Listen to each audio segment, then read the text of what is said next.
ধর্মতলায় ধুন্ধুমার ঘটল আর বিধানসভায় দাঁড়িয়ে নিজের কড়া অবস্থানের কথা জানিয়ে দিয়েছেন মুখ্যমন্ত্রী। পুলিশকে কিন্তু আগেই নির্দেশ দেওয়া হয়েছিল গণতান্ত্রিক দেশ শান্তিপূর্ণভাবে আইন শৃঙ্খলার অবনতি না ঘটিয়ে আন্দোলন মত প্রকাশ করা যেতেই পারে।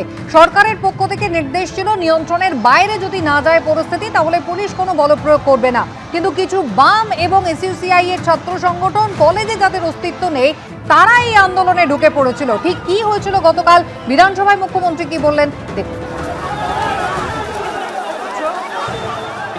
পুলিশের যা হিসাব ক্রাউড ছিল 9000, তার মধ্যে কলকাতা এবং পার্শ্ববর্তী এলাকা থেকে ভোটে হারারা পিছন থেকে খিদিরপুর, মেটিয়াবুরুজ, রাজাবাজার, পার্ক সার্কাস, আকরা ফটক, বেলগাছিয়া, রাজারহাট, নিউ টাউন, বাগুইহাটি এবং ইত্যাদি ইত্যাদি সাপ্লাই করেছেন। পুলিশ পুরোটাই সংযত ছিল, টিভি মিডিয়া সবাই দেখেছে। পরবর্তীকালে যখন ডোরিনা ক্রসিং এ আসে, প্রথমে জুতো এবং বোতল দিয়ে শুরু করে, তারপরে টার্গেট করে সাংবাদিকদের, কারণ অনেক চেষ্টা করার পরেও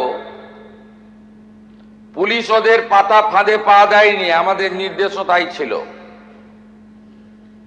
ওরা চেয়েছিল পুলিশ লাঠি চালাক, গ্যাস ফাটাক, বল প্রয়োগ করুক, এবং তারপরে নাটকটা একটু জোরদার চলুক। সে সুযোগ পুলিশ দেয়নি। আমি কলকাতা পুলিশকে এবং যারা ডিউটি দিচ্ছিলেন তাদেরকে ধন্যবাদ জানাই। 6 না 7টি মামলা, এন্টালি থানাতেও একটি মামলা হয়েছে। এই মামলাগুলোতে গুন্ডা দমন আইনকে যুক্ত করা হয়েছে এবং প্রায় 70 জনকে চিহ্নিত করা হয়েছে, যাদের একজনও ছাত্র নয়, যারা একজনও সেলফ ডিক্লেয়ার ককরোচ পার্টির মেম্বার নয়, যারা একজনও নিট সংক্রান্ত আন্দোলনকারীদের অংশ নয়।